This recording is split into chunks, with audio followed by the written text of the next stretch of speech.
Bueno, empezando la clase del día de hoy, esperando que los estudiantes se incorporen y que dentro de esto vaya funcionando la situación.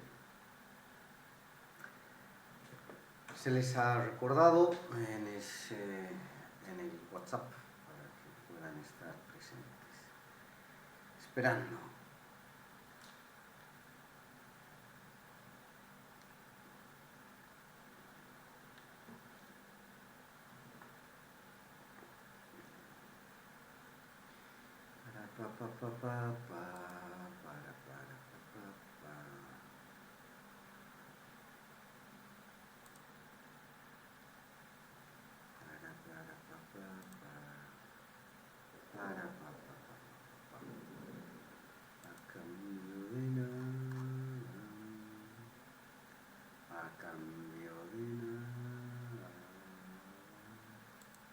A cambio de nada, oh Señor, a cambio de nada.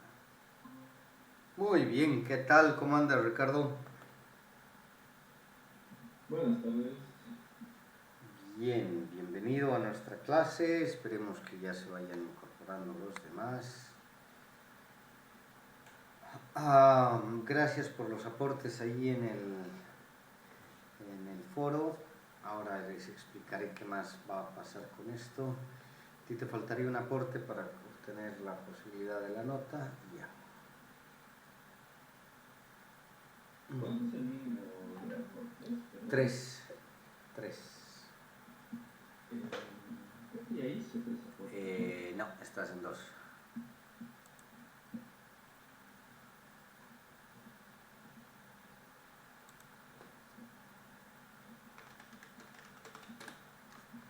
Muy bien. Así. ¿Qué tal la semana? ¿Ya no ha llovido? ¿Sigue lloviendo? ¿Se siguen inundando? No, ya no tanto. Creo que estos días no estoy viendo tanto, al menos durante el día, como dices, ¿no? Ya, perfecto. Perfecto, muy bien, muy bien. Flavia ya viene y el resto no nos dice nada. De todas maneras, esto ya se está grabando, así que no hay problema para que podamos seguir, ¿ya? Vamos a esperar 2 minutitos más y a partir de eso arrancamos nuestra clase de hoy. Eso, muy bien. Sabes, me estoy fijando acá en el foro. Ajá. Y sí, tengo 3 aportes. A ver. Bueno, igual todos los puedo poner. Ahorita estoy entrando. Es cierto, le has comentado a Flavia y has comentado el martes, ya sí estoy bien. Lo reviso con calma después. Claro, es que yo conté las tuyas y me olvidé contar la que hiciste en la de Flavia. Bien. Bueno. Estamos a pocos días de que haga la primera carga de notas al CIAN, así que voy a andar un poco hinchete con sus tareas. ¿Y el resto de materias cómo les va? Bien, un poco cargado ahí con lecturas, pero muy bien. Ya. Bueno, es ciertamente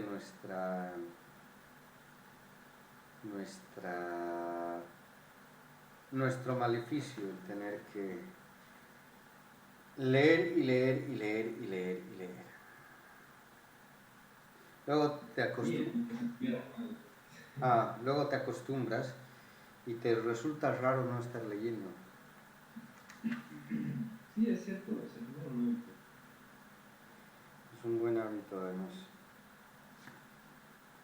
Bien, ay, ve, ya estaba diciendo porque veo chueco. Pondré mis lentes de cerca.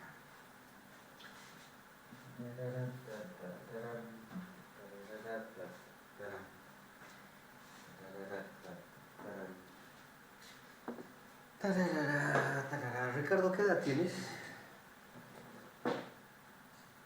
23. 23. Genial. ¿Y cómo te animaste a estudiar filosofía?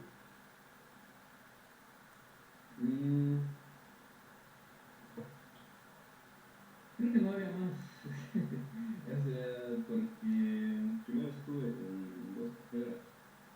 Estuve en periodismo primero y después en ciencias políticas. Ya. Y entre esas dos había como que una conjunción entre filosofía, historia y bueno, pues sí que tengo que encontrar un medio y creo que el medio indicado era filosofía. Ya. Pues bueno, acá estamos. Está bien, Ricardo. Muy bien. Bueno, arrancamos nuestra clase esperando que ya se vayan incorporando, si no de todas maneras ya, como te digo, la grabación está siendo hecha. Esta vez sí me he fijado que pueda salir bien el audio. Apenas lo carguen en mi canal, ya luego les paso el link. A ver, interesantemente, la clase anterior nos habíamos metido en el tema no solo de lo intersubjetivo, sino también de aquello que tiene que ver con el mundo de los afectos. Y ahí en el LMS, ahorita te lo voy a proyectar para que lo veas. En el LMS la idea es que ahora hay un tercer foro. Ese foro tiene que ver con uno de los primeros textos que están ahí puestos en nuestra bibliografía, La ética y la moral, paradojas del ser humano, en el que la idea es dialogar sobre estas preguntas, ¿no? ¿Qué es paradoja? ¿Qué de distinto a lo que vamos hablando van encontrando a partir de este texto? ¿Qué elementos me ponen en tela de juicio lo previamente subido? Así como otras categorías que consideren importantes profundizar, ¿no? Ahí les cargo el link de nuestro documento y la idea no es que acaben intentando solo responder a estas preguntas, sino más bien que se motiven a cuestionar y a cuestionarse desde otras preguntas, tal vez no siempre desde las que yo propongo como parte de lo que me parece importante resaltar. Luego, en nuestra semana, en nuestro momento que estamos viendo, los previos y pormenores de la ética, ya está cargada la semana 3 a 5. Aquí en lo de actividades les explico qué es lo que vamos a hacer, cómo se entiende unas ciertas situaciones. Les pongo unos recursos que me parece importante que los dialoguemos y sobre eso nos moveríamos esta semana y la siguiente más, ¿no? Porque la anterior ya empezamos con algunos elementos. Dicho esto, me parece importante ahora preguntarte, Ricardo, ¿qué es lo que te va motivando como ser humano? ¿Qué es lo que crees que es el motor de tu ser, de tu hacer y sobre todo de tu querer?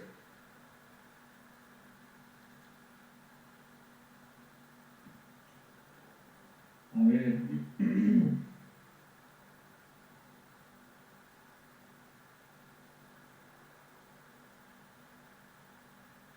yo diría quizás un poco mis inclinaciones, mis gustos, quizás. Por ejemplo, siento que una fuente de conocimiento y de crecimiento personal para mí es el arte. O sea, es decir, con arte me refiero a, por ejemplo, a literatura, música, yo qué sé, pintura, quizás, digamos, porque justamente esos son como centros en donde se va expandiendo mucho más el conocimiento, entonces también voy aprendiendo mucho más de ahí. Entonces pienso que sí, es una fuente de crecimiento para mí, el arte quizás. Muy bien. Excelente. ¿Por qué te pregunto esto? Porque entre el debate que hemos tenido y lo que hemos ido dialogando, una cosa que va a venir, dada más por Zubiri, más que por la versión de Nietzsche, es el tema de la volición, la voluntad, ¿sí? Esta voluntad que tiende hacia algo y en ese tender hacia ese algo lo siente y lo quiere, ¿no? Zubiri tiene un libro bien interesante, La volición sintiente, ¿sí? Que, entre comillas y haciendo parte de publicidades, es parte de mi tesis de licenciatura. Pero, ¿qué es lo importante de esta situación?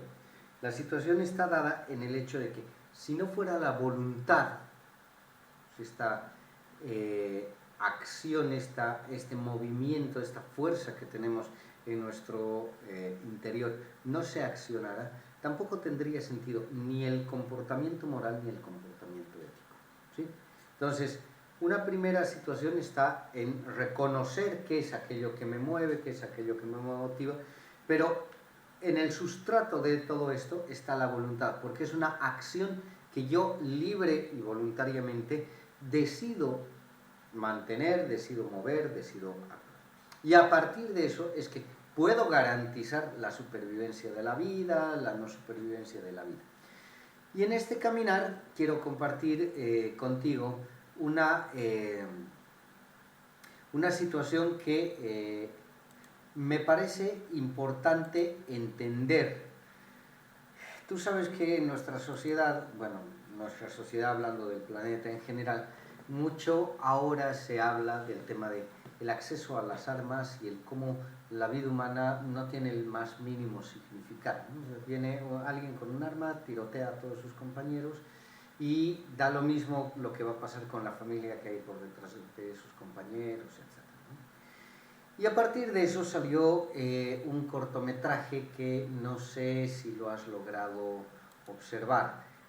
Se llama Si algo me pasa, los quiero. No, muy bien. Está en Netflix, de ahí lo voy a proyectar para que lo veamos. Justamente tiene que ver con toda esta serie de acciones, porque si bien lo utilizó como bandera el movimiento feminista, yo creo que es mucho más amplio y abarcador, porque nos habla de cómo se reconstruye la vida humana, entendiendo que el comportamiento ético y moral son aquellos que preservan esta posibilidad de seguir. Me muteo, lo vemos y luego lo dialogamos.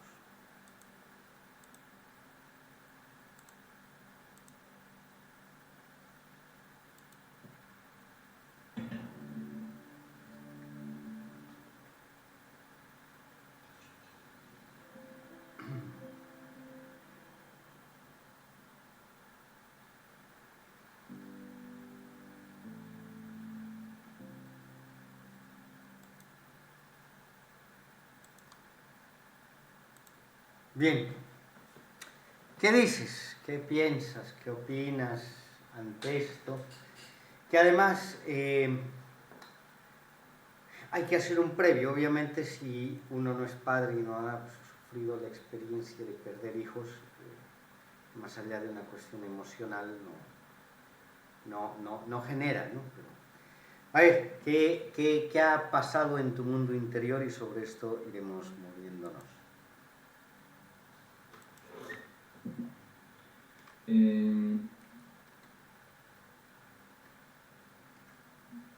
Bueno, ver este tipo de cosas es inevitable sentir cierta emotividad quizás.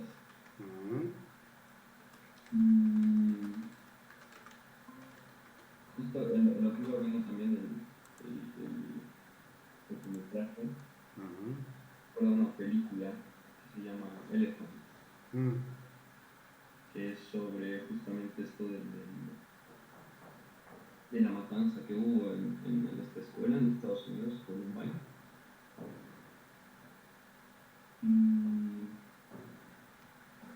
Bueno, creo que son cosas que hay que como que meditarlas también un poco. No siempre salen así a la ligera, siempre hay que como que macerarlas un poco adentro. Excelente, Ricardo. Acabas de dar el clavo, Flavia, bienvenida. Porque efectivamente la labor que tenemos como filósofos desde el juicio y la ética aplicada es una labor que se tiene que macerar. No puedo emitir un criterio ahí porque vienen los medios de comunicación y me lo encachuflan su micrófono y ya digo cosas. Nuestra labor no es una labor para el inmediatismo, nuestra labor es una situación para el mediatismo, ¿no? Es decir, esperar, reflexionar, ver qué pasa por detrás, porque obviamente aquí nos han mostrado la situación de la familia que sufre, que no entiende, que al final vuelve a reconstruirse en torno a la pérdida de la hija muerta, pero no nos cuentan la otra parte, qué ha pasado para que el compañero vaya y tome esa decisión, ¿no? Que es una decisión plenamente consciente, no es que haya atenuantes de que, bueno, está mal de la cabeza, ¿no? Es una decisión consciente de voy a hacer esto. Entonces, vean que, como les pongo allí en el CIAN, una de las problemáticas más complejas de nuestra labor está dada justamente en ese sentido, el sentido de cómo hago que mi accionar, que esta mi reflexión muestre lo que yo estoy queriendo fortalecer, entendiendo el yo no como el individuo, sino como un colectivo. Lo segundo complejo, yo varios ratos has visto que he ido cerrando los ojos, pero yo he vivido la experiencia de sí perder a un hijo en el embarazo, no en situaciones así. Y es complejo asumir estas situaciones porque evidentemente con lo que trabajamos no son con razones, trabajamos con emociones, trabajamos con afectos y por eso hay que macerarlos, de manera que estos afectos vayan dándole vueltas, vayan funcionando, vayan gestionando y sobre todo, vayan pasando de lo evidentemente irracional o arracional al mundo de lo racional. Pero eso no se logra sin la mediatización de algo, el lenguaje. Y vean qué complejo es el tema. Flavia, ¿cuántos millones en el mundo hablamos español? Ay, no sé el dato, pero somos ¿Cuántos millones hablan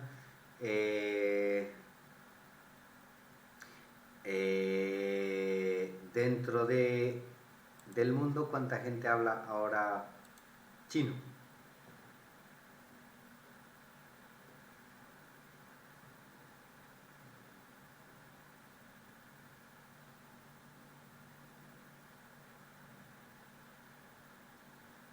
Vean, lo complejo del asunto está en que evidentemente la lengua más hablada es la china por la cantidad poblacional, ¿sí?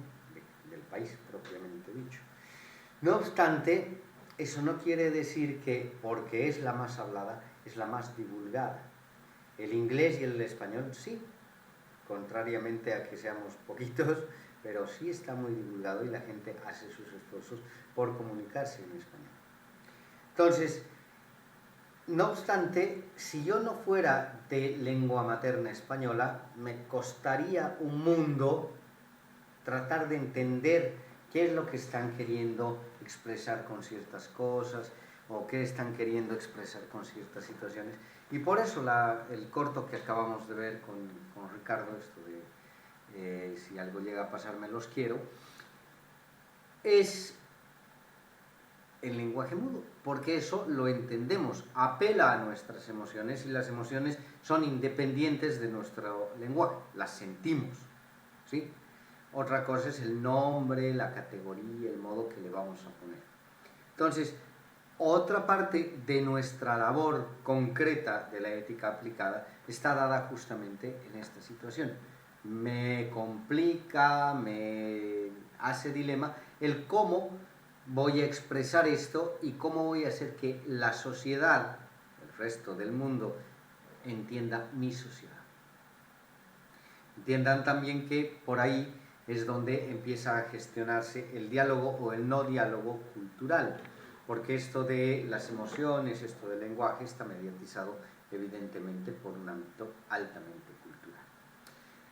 Dicho esto, Flavia, ¿cuál ha sido la experiencia más compleja, obviamente la que quieras contarnos, porque puede ser que hayan cosas más complejas, que has vivido y cómo la has vivido? ¿La has logrado racionalizar o simplemente la has vivido por las emociones?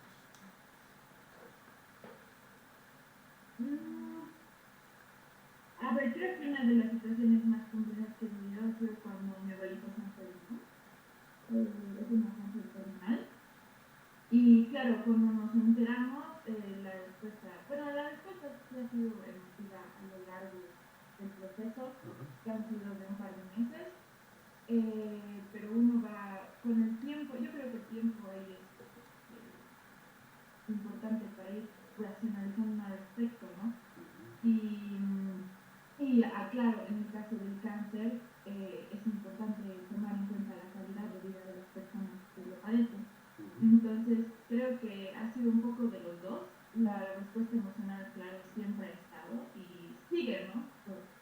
Después, pero también con el tiempo uno va como pensando más al respecto y lo racionaliza de cierta forma, ¿no?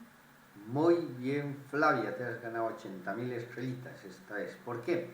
Porque efectivamente de lo que vamos a hablar en nuestras reflexiones de ética aplicada o de ética pura y demás, no es de la experiencia per se.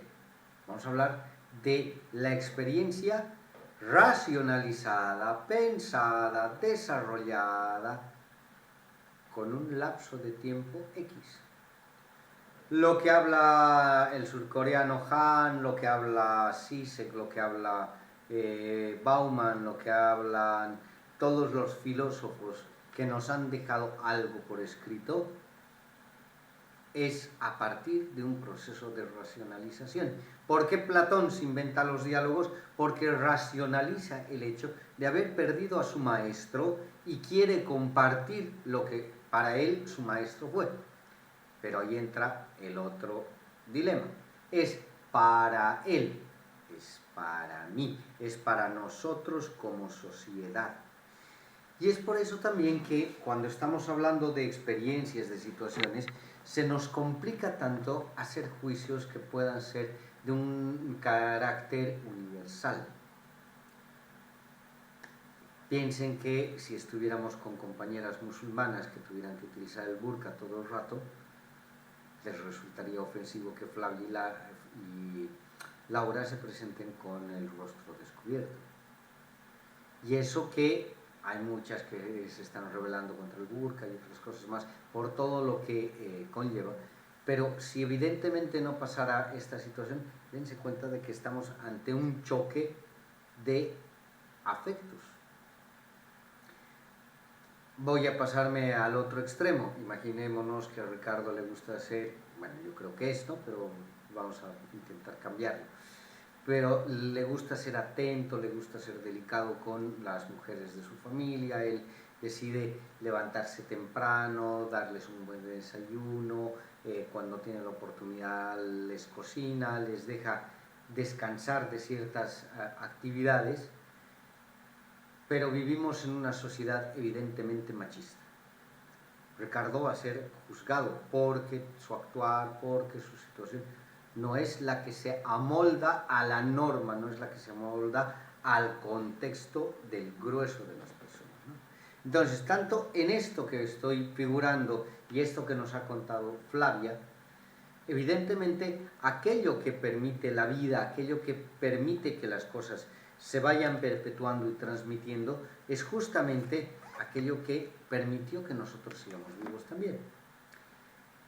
No obstante, vean, por eso entonces en el tema de las dictaduras, en el tema del nazismo, en el tema de varios otros espacios, ¿por qué es tan difícil preservar la vida?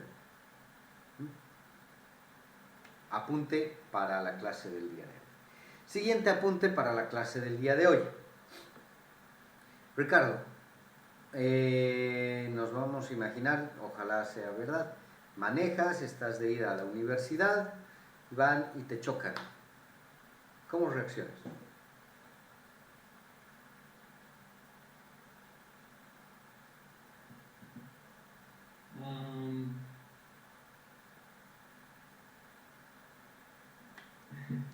Bueno, claro, o sea, siempre surge esto de que la primera reacción va a ser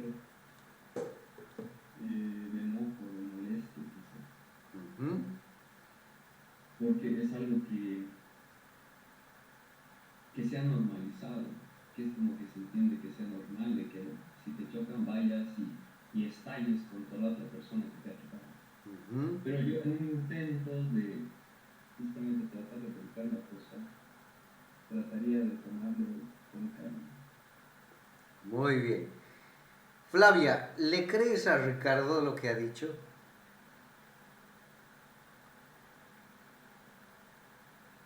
Sí, yo le creo, porque conociendo a Ricardo es una persona que racionaliza bastante las cosas antes de actuar. Así que sí, yo sí le creo. Muy bien. Pero bueno. Excelente, Flavia. Mira, Ricardo, tienes punto a favor. Tu lenguaje no verbal dice todo lo contrario.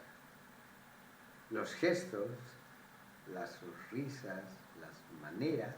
Por eso me encanta que pongan cámara, porque si no me pusieran cámara yo estaría sin elementos para trabajar. Aunque Flavia prefiere ponernos contraluz para que sea la oscuridad radiante. Vean que Ricardo se la pesa y dice: voy a actuar como cualquier ser humano, me voy a dejar llevar porque evidentemente no es por el bien, que todos racionalizamos que el bien material se va a volver a conseguir. El problema está en el atentado que significa a mi vida. Y por más racionales que seamos, por más justos, por más criteriosos que seamos, en el momento del momento no hay esto. Y reaccionamos. Nos olvidamos de que Rodrigo nos ha dicho que tenemos que tener un comportamiento ético, que estamos viendo cómo se aplica la ética, que estamos viendo que debemos vivir ajustados a valores, etc. Sale nuestras emociones e intenciones primarias, ¿sí? Y esas son animalescas, no son racionales. Y eso también se plantea porque justamente cuando no estoy en la situación, cuando no estoy en el momento, cuando no estoy viviendo la preocupación, obviamente mi razón actúa de manera coherente y da una respuesta coherente. Haría esto, haría esto, haría esto, haría esto, haría esto. Pero lo mismo que pasa con la muerte de los seres queridos, el momento en el que pasa, por más que nos hayamos concienciado, preparado, alistado, hecho todo lo que ustedes quieran, el momento que vivimos la separación del ser querido, se olvida todo eso. Porque surge con fuerza, con un ímpetu, el tema de nuestro querer. Y eso es lo que tanto Nietzsche como Zuire aprovechan para hablar de la fuerza de voluntad y de la volición que me lleva al movimiento. Son estas emociones, esta fuerza vital, que no es racional, que me lanza. Y ahí entra un gran dilema. ¿Cuál es el gran dilema? Que efectivamente las emociones per se no tienen ninguna acepción. No son ni buenas ni malas, son emociones. Nuestro ejercicio, la labor del que se dedica a la ética aplicada, estará en el hecho de decir, bueno, esto que estás sintiendo es negativo porque va contra tus propias emociones, va contra la posibilidad de perpetuar la especie, va contra la vida, va contra la sociedad, va contra Pero evidentemente hasta que eso no pasa, que en nuestra mente funciona en microsegundos, hasta eso muchas veces podemos tener acciones que no siempre se van a expresar, pero si pudiéramos vernos en cámara lenta, se van a dar cuenta que nuestra expresión facial, la postura de nuestro cuerpo, cambia. Y eso era consciente, o eran muy conscientes, los griegos, sobre todo Sócrates. Cuando se pelea con los sofistas, no es solo pelearse por el hecho de que embaucaban y engatusaban a la gente. Para él, el mejor valor, lo mejor que se podía conseguir era la verdad, y a través de la verdad la sabiduría.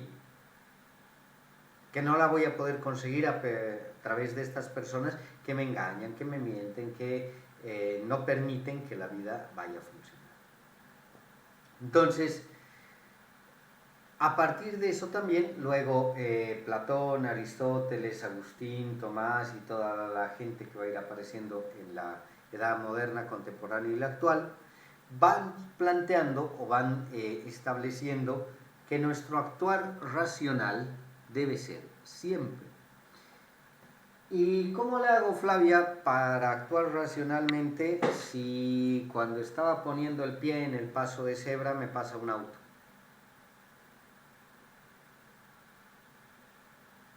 Contame, a ver. No, es muy difícil. Yo creo, bueno, pensando en mí, yo reaccionaría emocionalmente. Muy bien. No, sí creo que nada te prepara para esa situación. Excelente. ¿Cómo puedo reaccionar, Ricardo, si cuando estoy de la mano con mi esposa va a un Canva de estos y le tiro un piropo de estos así ordinarios? ¿Voy a racionalizar?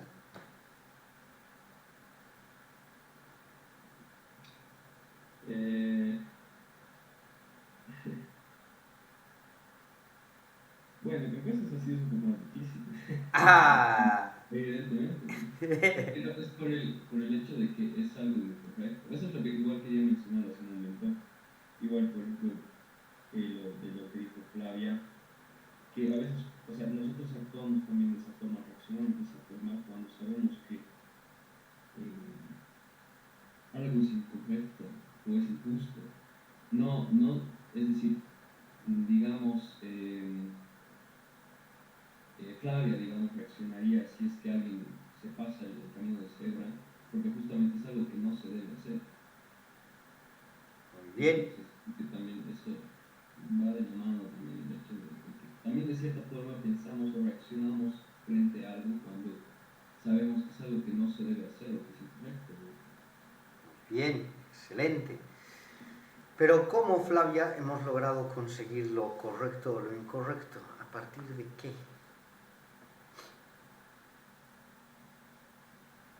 Ay, es difícil. Ya, no sé, es que yo creo que, bueno, lo incorrecto y lo correcto se da mediante acuerdos, digamos, ¿no?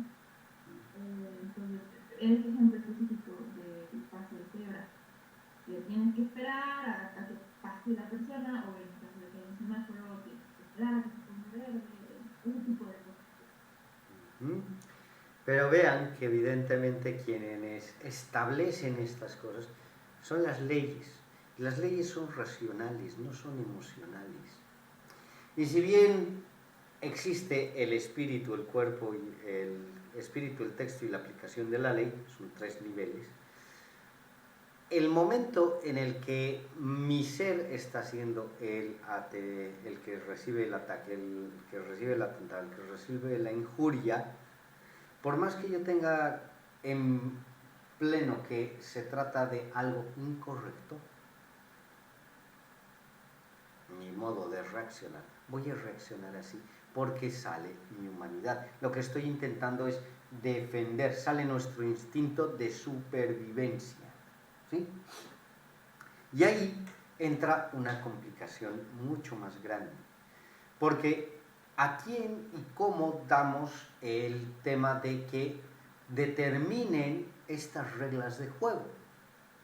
Cuando todos los bolivianos, absolutamente todos, por más que sean del partido, reconocemos que nuestras autoridades son corruptas, del color que sea. Sabemos que no es algo justo, que no es algo correcto, pero por ejemplo en Cocha existe esta frase bien bonita, ¿no? del bombón: es maleante, es corrupto, roba, pero hace obras. Y como nos pone bonita la ciudad, ¿qué nos importa? Entonces, a unos libero, paso, les tolero, pero a otros no. Otro caso mucho más complejo todavía, y esto ya no entra en la dimensión ni en la esfera de lo gracioso que hemos estado viendo, porque aunque sea la triste realidad, algo de lo jocoso hace que la hagamos superable y manejable. En el siguiente ejemplo es mucho más duro, ¿no? El año pasado,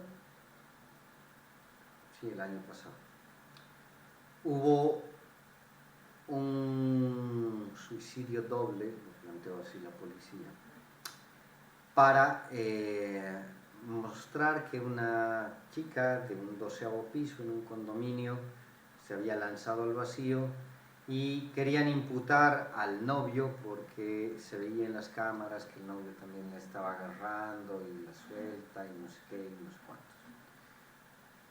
Sin saber mucho más, la población se dividió en los bandos, los que medio defendían al chico porque habían sido vecinos, habían visto alguna situación, y la gran mayoría que defendía a la chica porque obviamente vivimos en una sociedad en la que queremos que se eviten feminicidios, que se evite el abuso de la mujer, que se pondere esta situación. Entonces, luego de las revisiones periciales y demás, salió la situación de que el chico era inocente, que el chico más bien había querido ayudarla para evitar que la situación pase.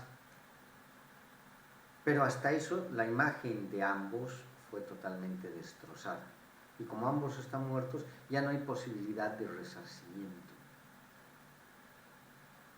¿Cómo actuamos racionalmente? ¿Cómo establecemos un corpus lex para que esto vaya sentando una normativa, un hábito de poder ir haciendo el comportamiento?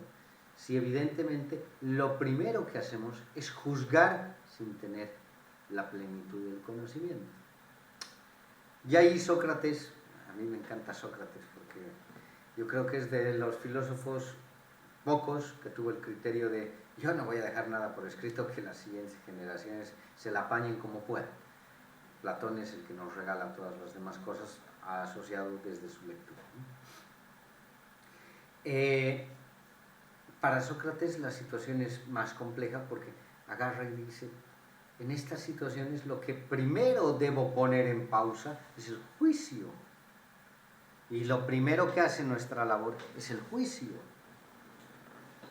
Es más, una metodología de análisis de la realidad, no sé si han llevado Realidad Nacional ya con Lobatón, creo que Lobatón sigue dando. Una de las metodologías que estuvo en moda en nuestro país, fomentada por el padre Gregorio Iriarte, era la que viene de la Iglesia del ver, juzgar, actuar. Y vean que muchas veces no vemos, juzgamos, y sobre ese no ver y ese medio juzgar, actuamos. Entonces, entendamos que la labor de la ética aplicada pasa por el hecho de establecer la necesidad de ese tiempo que me tengo que dar para juzgar. Y eso sí es complejo. ¿Por qué? Porque obviamente, como decíamos, hasta que pueda emitir un juicio valórico lo suficientemente equilibrado, lo suficientemente decente, lo primero que voy a hacer es decir, no, esto es mucho tiempo y actúo porque actúo, y sale en mi humanidad. Yo soy papá de una niña, hermosa niña, pero estoy seguro que si le pasa algo voy a ser el primero en reaccionar y en decidir. Y toda la racionalidad que aquí planteo en la clase queda suelta. ¿Por qué? Porque estoy buscando el proteger lo que considero mío, considero íntimo. Y eso es parte importante del video que hemos visto, en el que al final la niña es la que en espíritu vuelve a asociar los espíritus de los padres porque los padres están viviendo cada quien su propia realidad. Y ahí entra otro conflicto. ¿Cuál creen que es el conflicto? A ver, Ricardo, Flavia, tienes el precedente de que no has visto la cosa, pero puedes opinar. Ricardo, ¿cuál crees que es el conflicto?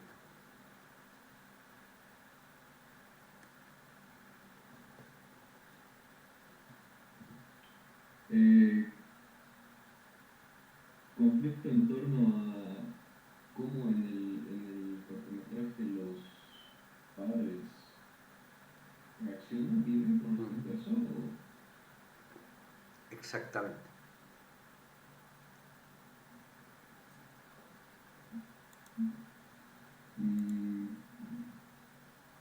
No sé, si por lanzar algo quizás es porque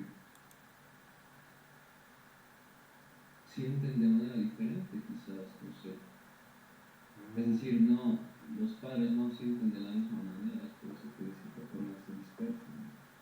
Excelente, Ricardo. Excelente. Ya tienes 100.000 estrellitas. Le ganaste a Flavia. ¿Por qué? Porque si bien han dicho que podemos establecer cosas que son consensuadas y le otorgamos a cierto grupo colegiado que establezca en nuestro nombre este conjunto de reglas que vamos a seguir para que pueda existir la convivencia ética y moral, el sentir de cada quien es único.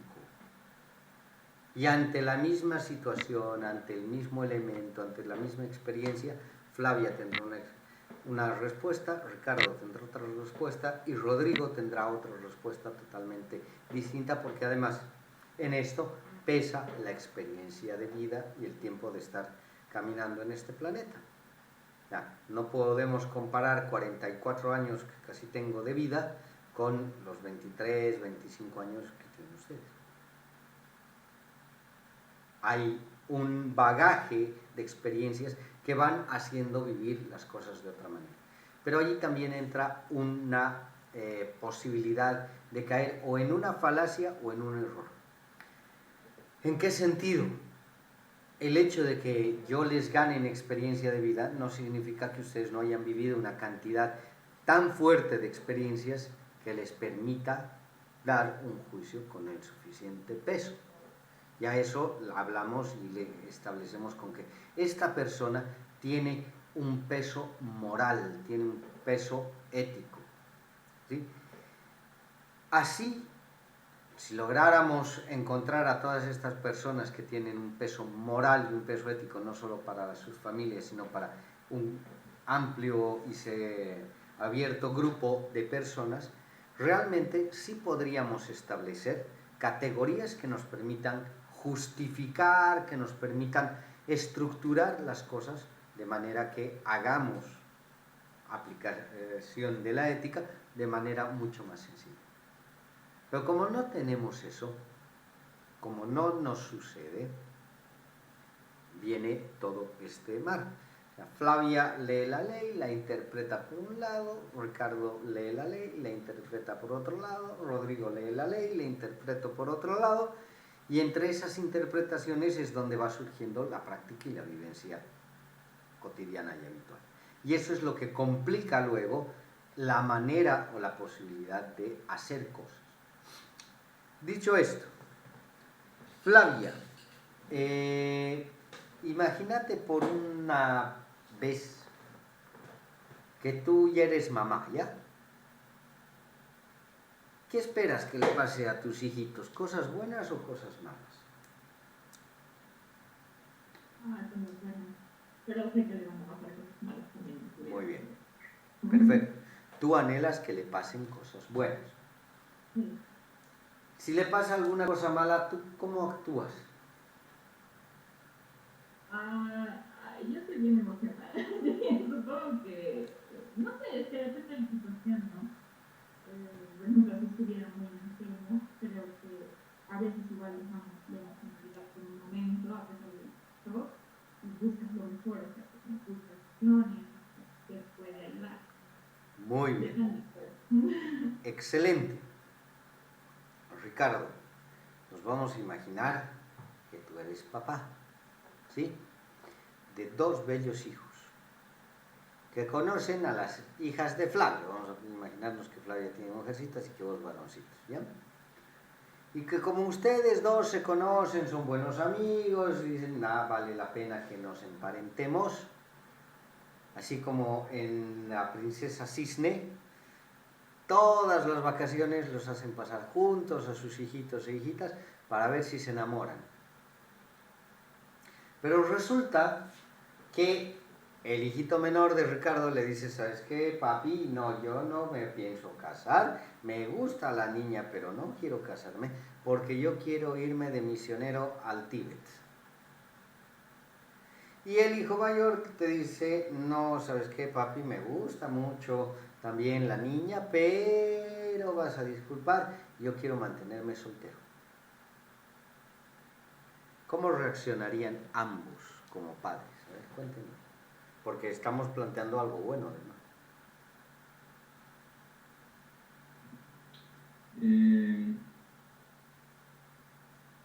Bueno, por lo menos por mi parte, lo respetaría totalmente, porque es una decisión que están tomando en base a su libertad de decidir. Entonces, yo no tendría absolutamente ningún tipo de protesta para cambiar eso. Más bien todo lo contrario, tendría que respetarlo ampliamente. Muy bien, aunque somos criados en las familias donde se hace lo que el papá dice, caramba. Muy bien, Ricardo, excelente. Flavia, ¿cómo te harías vos? ¿Cómo reaccionarías? Igual, realmente yo creo que respecto a la crianza, ya mi postura es que ellos tienen total libertad de decidir y yo no soy, a pesar de ser su mamá, digamos, o no tengo la autoridad para decidir sobre sus hijos, porque al final son personas individuales. Entonces yo respetaría lo que quisieran hacer y bueno, sí. Muy bien. Excelente, Flavia, excelente, Ricardo. Ambos han reaccionado como la teoría dice. Porque además vean que han logrado sacar algo bueno de algo que consideramos en la actualidad malo, ¿sí? Esto de los matrimonios consensuados y demás, lo consideramos malo, porque no ayuda, efectivamente, ¿no?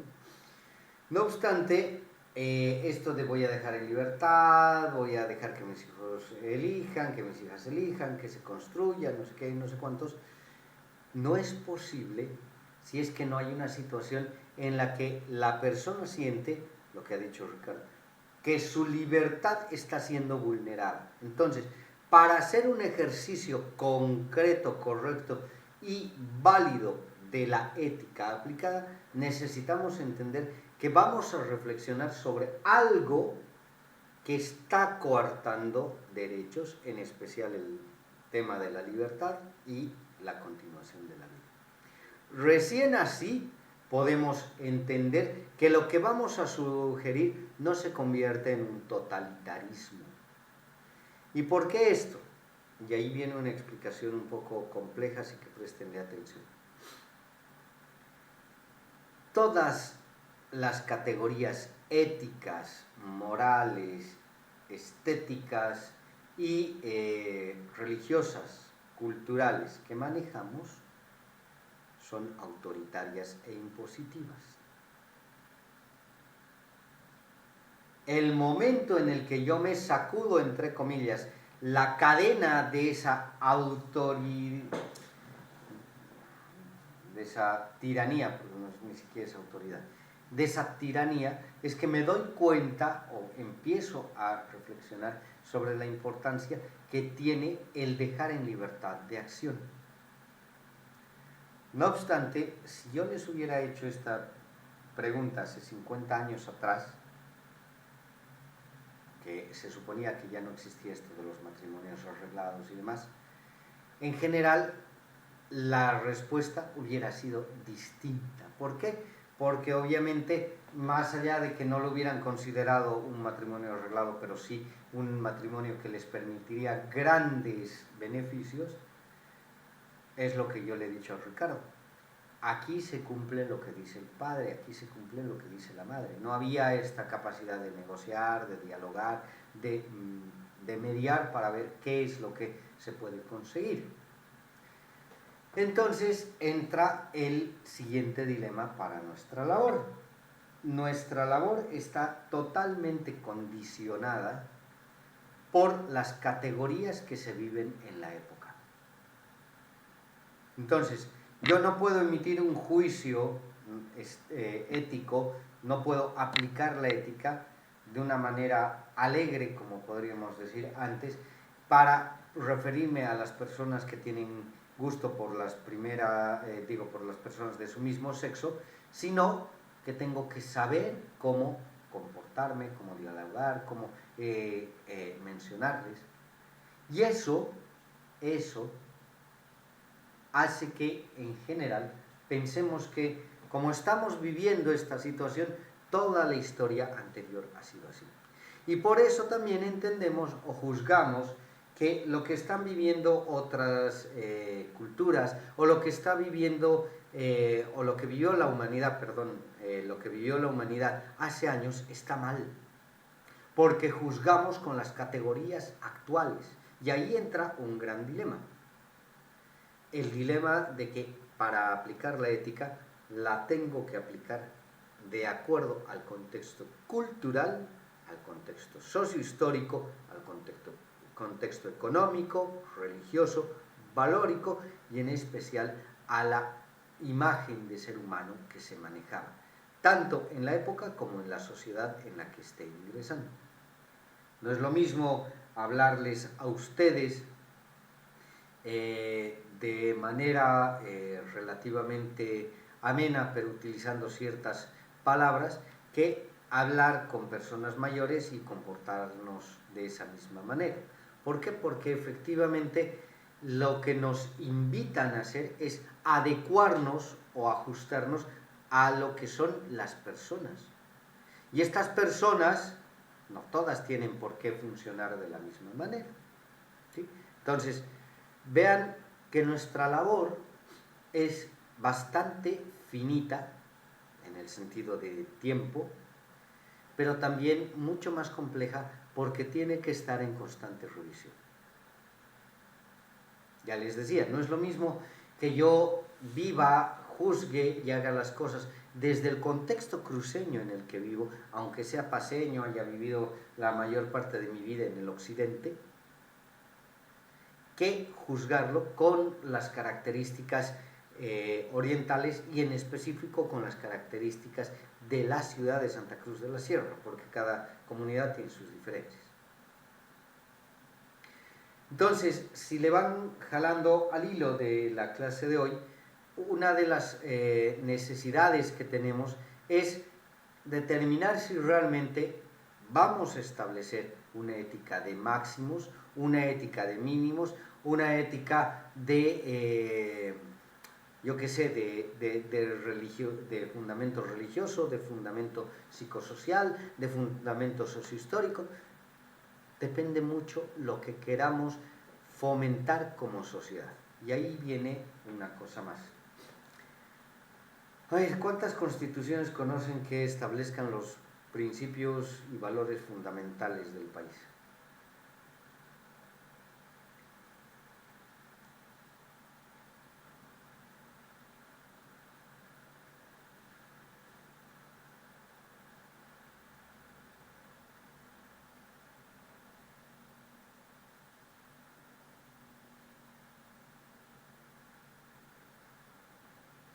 Vean, me encanta ver su cara de... Podían haberlo googleado, yo no me hago problema. Pero evidentemente no son muchas.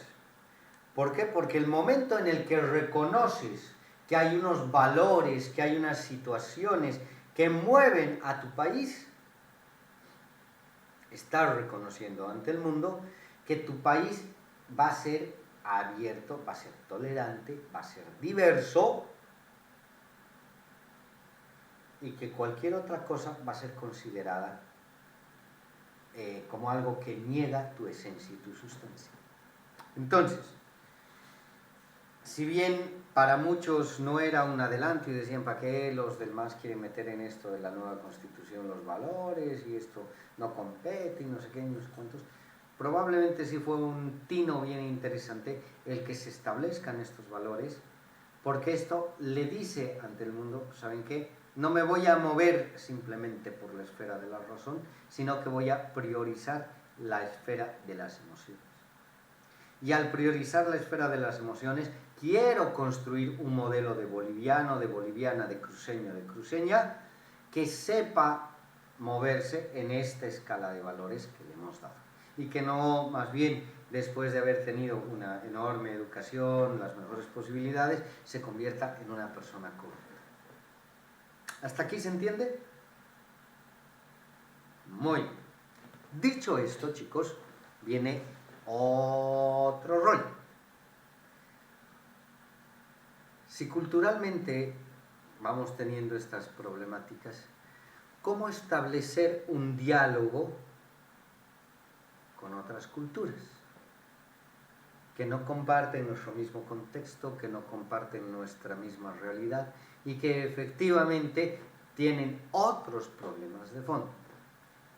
Para que lo hagamos más fácil, ustedes saben lo que está pasando en Argentina y cómo está la situación.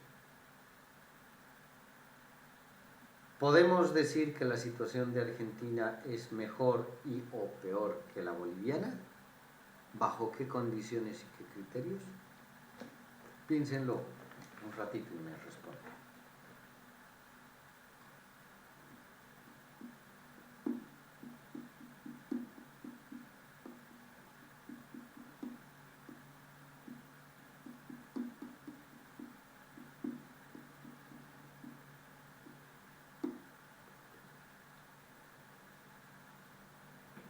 Flavia, empezamos contigo.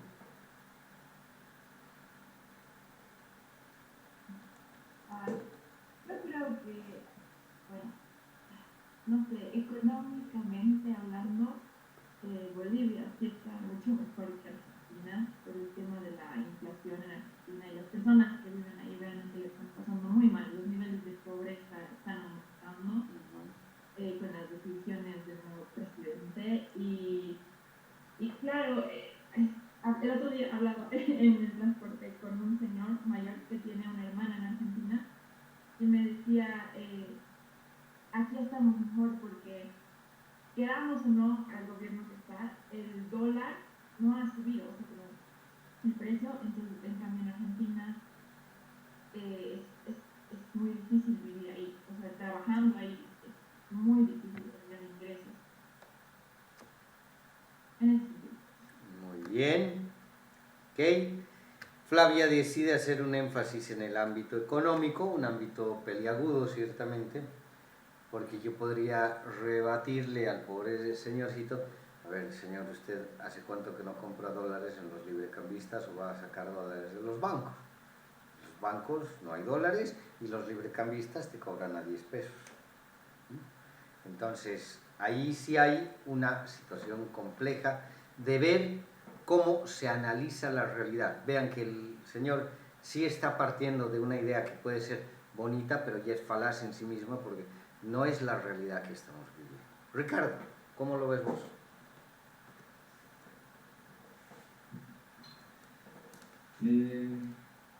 A ver, quizás podría plantearlo desde dos nociones. La primera sería decir que la situación que pasa o que vive Bolivia y la situación que vive Argentina no podrían someterse a una comparación, a un cotejo, porque cada país vive una situación en concreto. Ahora, digamos, si lo ponemos desde el lado que mencionaba Flavia también, y yéndome más hacia el lado, por ejemplo, de la justicia, evidentemente el país que está sufriendo más injusticias, al menos ahora,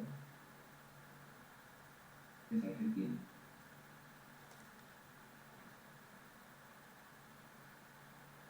Explícate un poco más. Claro, creo que es eso, ¿no? Que justamente decía, como ver dos situaciones concretas, individuales, sin, sin hacer una comparación. Muy bien, interesante. Vean, Flavia ha partido de cierto aspecto, Ricardo dice yo las comparo pero no juzgo. No obstante, vean que esa postura, bueno, ambas posturas, esa manera de actuar, no es solo la de ustedes, sino la de la gran mayoría de las personas que estamos aquí en esta bella ciudad o en las bellas ciudades donde habitan, y hace que sea tan conflictivo que desarrollemos la posibilidad de hacer algo que nos aúna. ¿Por qué? El modo de ser oriental es totalmente distinto al occidental. ¿Por qué? Porque aquí no existen las condiciones climáticas, las condiciones geográficas, morfológicas y demás. Aquí es una situación bastante diferente, pero que no quiere decir que no se estén traspasando ciertas costumbres culturales y demás. ¿Por qué? Porque entre el 80 y 90% de la población estante en el departamento de Santa Cruz somos del occidente. Hemos traído nuestros valores, nuestra cultura, nuestra situación. Entonces, ante lo que ustedes han planteado, que lo hemos abierto al país y al país vecino de la Argentina, tengan en cuenta que lo que hemos hecho es simplemente tratar de pensar qué puedo decir en torno a esto, qué puedo plantear aquí. Pero no tengo los datos, no tengo la bibliografía, no tengo los reportes de si eso que estoy diciendo es totalmente real, totalmente fidedigno. Y ahí entra el problema que estoy queriendo que le den atención. Se supone que la ética, el comportamiento ético, la ética aplicada, nos tiene que ayudar para ser mejores personas y para perpetuar la vida. Pero si lo primero que hago es juzgar al otro, ¿dónde establezco o cómo fortalezco esta situación en la que yo diga, es que lo estoy haciendo para garantizar que tú eres diferente? Ya me estoy colocando yo en el papel de juez. Y al colocarme en el papel de juez, ¿existen los jueces imparciales? No podemos ser imparciales porque evidentemente nuestra naturaleza está parcializada. ¿Sí? Somos seres parcializados. Entonces, con esa parcialización, mi opinión, mi postura, mi planteamiento cae. Y ahí entramos a un problema importante dentro de la historia de la filosofía y de la historia de nuestra materia y nuestro hacer. El posmodernismo, que habla del relativismo, este relativismo de el dejar hacer, dejar pasar y ya está. Entonces, Ricardo tiene unas posturas, tiene unas maneras, tiene unas formas de vivir que hay que respetarle porque Ricardo está en sus derechos y además somos un país diverso. Flavia tiene sus ideas, tiene sus posturas, tiene sus situaciones y además tenemos que respetarle porque efectivamente es ella y ella, ¿no? Y yo tengo mis posturas, mis ideas, mis cosas, porque efectivamente me los tienen que respetar. ¿Cómo llegamos a un diálogo de consenso entre posturas que se tienen que respetar y que cada una va a esperar que lo suyo esté incorporado en ese convenio? A ver, cuéntenme. Recuerden un poco a Rousseau y todos los del pacto social y el bien común.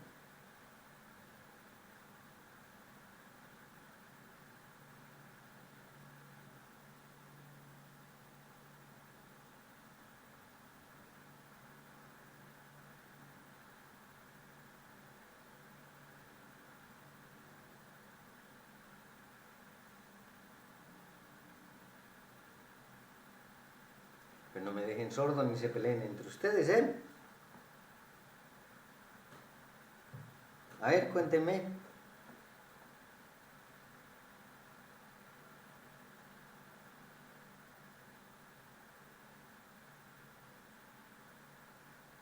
Voy a empezar a hacer así, ojitos. ¿Cómo se llega a un acuerdo cuando cada uno dice que tiene que respetar su postura, verdad? Exactamente.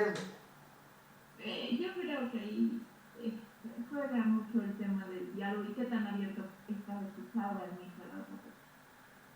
Porque está bien, se puede respetar tu opinión y puedes respetar la de otra persona y si necesitan llegar a un acuerdo, yo creo que si las dos personas están dispuestas a escucharse y hablar, es posible tomar elementos de cada una para poder respetar eso, creo.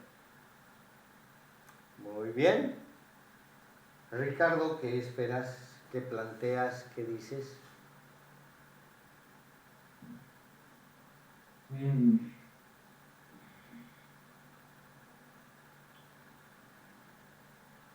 Quizás por decir algo,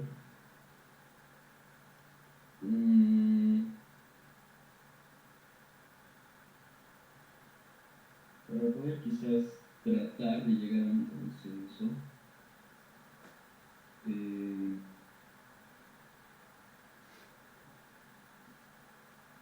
quizás debería existir o podría existir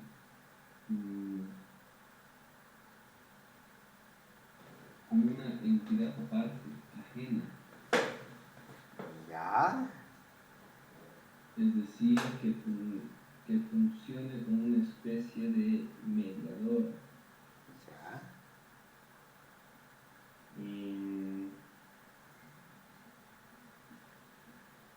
Como pasa en el caso de los países, por ejemplo, que ciertas organizaciones justamente funcionan como mediadoras entre las naciones de esos países.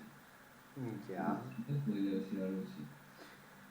No obstante, Ricardo, antes de que te mutees, ¿cómo garantizas que esa instancia no te imponga sus propios pareceres?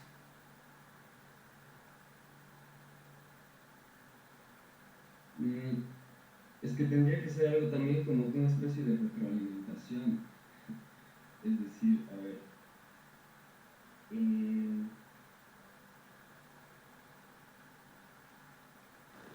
por ejemplo, quizás se podría constituir primero esa institución mediadora. Ajá.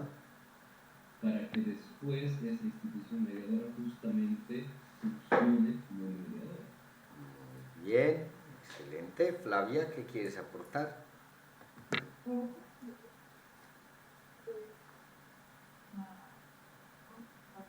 Un interlocutor que sea validado por ambas partes, es decir, ambos como estén de acuerdo en que ese sea el interlocutor. Muy bien, es parte de lo que funciona en la vida, digamos, ¿no? Nombramos un tercero que se convierta en el juez que nos ayude a dirimir. No obstante, la pregunta que le he hecho a Ricardo es un atenuante bien complejo, o sea, para tratar de establecer una puridad en todo lo que les he ido planteando, en todo lo que hemos ido viendo y en lo que hemos ido analizando en esta clase, lo primero que tengo que tener es evidentemente una distancia, un elemento en el que yo pueda como que sacar mis emociones, ¿sí? Para simplemente hacer el ejercicio racional. Segundo, si ya entre nosotros tres tenemos el conflicto de cómo hacemos la cosa, imagínense la cantidad y millones de personas que somos y cómo le ponemos esa instancia que respete la diversidad de tantos. La ONU nació bajo esa lógica. Pero vean que hay mucha gente que a la ONU, un saludo a la bandera, digamos, ¿no? La ONU ha dicho esto ya. La UNICEF dice esto, ya. Pero no lo cumplimos, no lo vivenciamos. Porque, primero, al ser instancias tan grandes, no hay un relato, no hay un verme reflejado en esas personas, en poder decir sí, son igual que yo, no sé qué, no sé cuántos, y esto me permite aceptar lo que van a decir. Porque además esas personas que están ahí han llegado, bueno, no en el caso de la ONU y la UNICEF, espero, pero en la mayoría de la gente que está en nuestros países en puestos de gobierno, ha llegado por muñeca, ha llegado por que efectivamente hay un compadrazgo y no por mérito, ¿no? Dicho esto, ¿cómo voy a aceptar que estas personas que no tienen muchas capacidades sean parte de los que van a juzgar, ¿no? De los que van a establecer como árbitros estas situaciones, ¿no? Entonces, es una problemática existente desde hace mucho en cómo establecer los valores, cómo validar esta lista para toda la sociedad, etc. Pero también está mediado por lo que les decía, ¿no? El cómo concibo. Muchas de las cosas que podemos decir en el occidente, a la manera occidental, el oriental no lo va a entender, porque no es el modo en el que se comunica constantemente y no es el modo en el que la gente pueda poder entender. Dicho esto, van a recordar para la siguiente clase el contrato social, el Rousseau, ¿no? Y van a recordar por qué al final tiene que volver a Emilio a la sociedad. No se olviden que la lógica es que a Emilio hay que criarlo fuera, ¿no ven? Pero la sociedad se convierte en un mal necesario. Y por favor les voy a pedir que recuerden la navaja de Ockham. Este es un pensador medieval. ¿Cómo se utiliza la navaja de Ockham? ¿Por qué? Porque estas dos situaciones, el contrato social y la navaja de Ockham, son las que han ido, junto con ya el deber kantiano, han ido configurando los límites de hasta dónde puedo ir en estas disquisiciones que yo les he intentado llevar en la clase y hasta dónde ya no. Tengo que dar por sentado que la cosa es así, la tengo que negociar y no puedo hacer mucho más. ¿Sí? Entonces, denle vueltas a eso. Mil gracias por haber estado en la clase. Por favor, pinchen a Laura, pinchen a Mauro, pinchen a Sebastián, aunque Sebastián ha dicho que estaba en otra clase presencial y por intentar llegar a su casa ya no le dio. Pero Laura y Mauro no han dicho nada.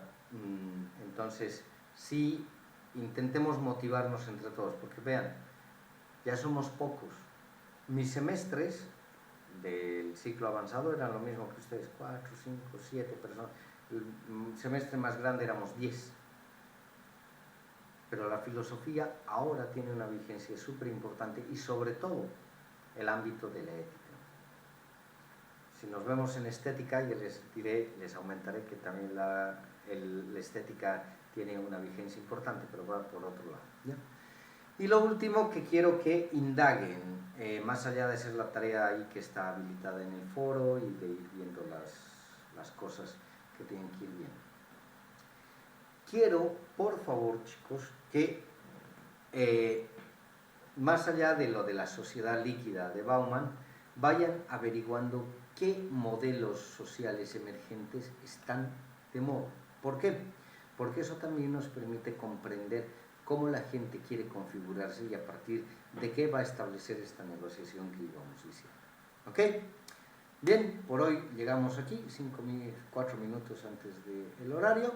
Gracias nuevamente, coman bien, almuercen, no le echen la culpa a Rodrigo de que los martes no comen y por eso han perdido peso y están fitness. Y por favor, eso, nos vemos el siguiente martes. ¿Ok?